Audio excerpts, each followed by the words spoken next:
Moving on to some poll-bound states, election to the 81-member state legislative assembly in Jharkhand began today morning with polling across 43 assembly constituencies. This is the first phase of elections in Jharkhand. In fact, 29.3% voter turnout has been recorded until 11 a.m. On Wednesday. In fact, this is happening in 43 assembly constituencies. ECI has made security arrangements as 950 polling booths have been identified as sensitive across 31 constituencies. The campaign in Jharkhand, remember, was centered around tribal identity.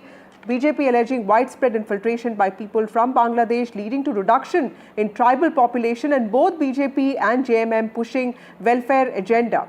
In Jharkhand, the ruling JMM has fielded 23 candidates in this phase, and its allies Congress and RJD have put forward 17 and 5 candidates. Opposition BJP has 36 candidates, while JDU and Bahujan Samaj Party have also named candidates. Now, the second phase of elections will be held on the 20th of November. The outcome will be known on the 23rd of November. There are big faces whose face will be sealed in today's EVM machines, and these include former Chief Minister of Jharkhand and JMM leader, now who is with the BJP now, Champai Soren.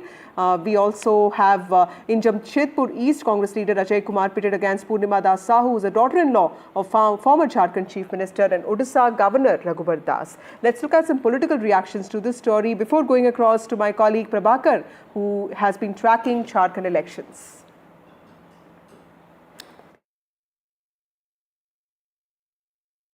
आज जो हमने मतदान किया है इस बात को ध्यान में रखते हुए राज्य के भविष्य को हम उज्जवल भविष्य के तरफ कैसे ले जाएं।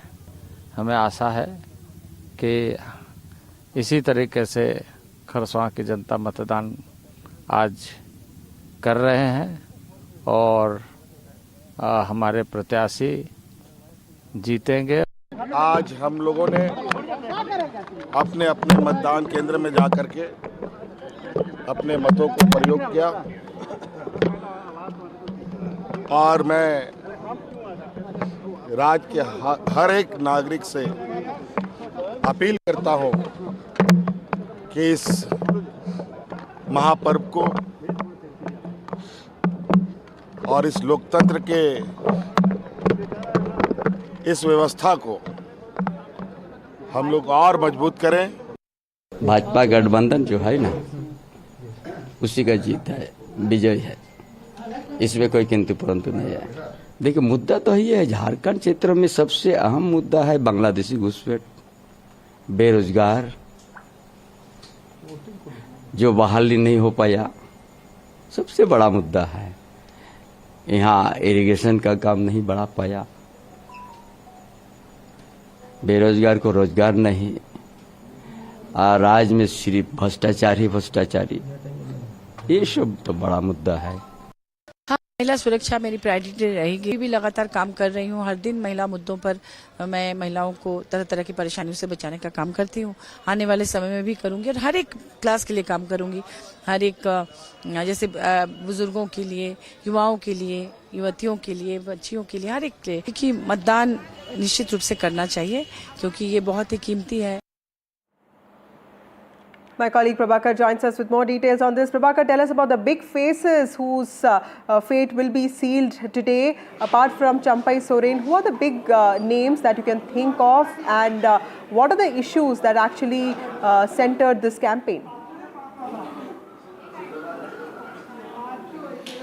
See, as far as the big faces are concerned, remember there are two regions of Jharkhand which are going to polls today. One is the Kulhan region, which is in and around Jamshedpur, and another is the Ranchi, adjoining areas of Ranchi. As far as the big faces are concerned, you have Champai Soren in fray, you have his son in fray, and then you also have Babulal Marandi's family members. You have Arjun Munda's wife contesting election. Then you have Geeta Koda contesting election. So there are many big names actually whose fate would be decided today. You have Raghubar Das's daughter-in-law who is contesting from Jamshedpur.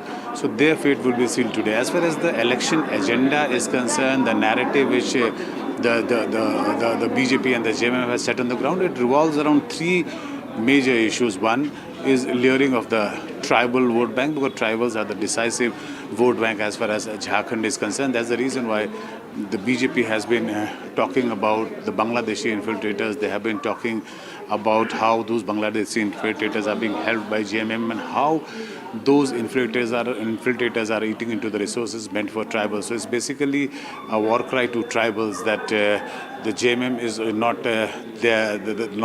a protector of their interests. So it's the BJP which is calling for their cause. Now also, apart from the tribals, it's the women voters which are the center stage of the narrative, the poll narrative on their ground. The kind of freebies which were announced by JMM, introduced by JMM, called Maiya Samman Yojana, where they were getting a monthly stipend of 1,000 rupees. That has been promised by BJP that if they are voted to power, they would enhance it to 2,100 rupees under Go Didi Yojana. And counter to that, JMM has said that they would enhance it further to 2,500 rupees. So that is one way of getting women voters on their side. And also the BJP has promised that if they are voted to power, they would waive off the registry fee if any property is registered in the name of the women members of the family. They're also not leaving out youth. So it's basically tribal youth and women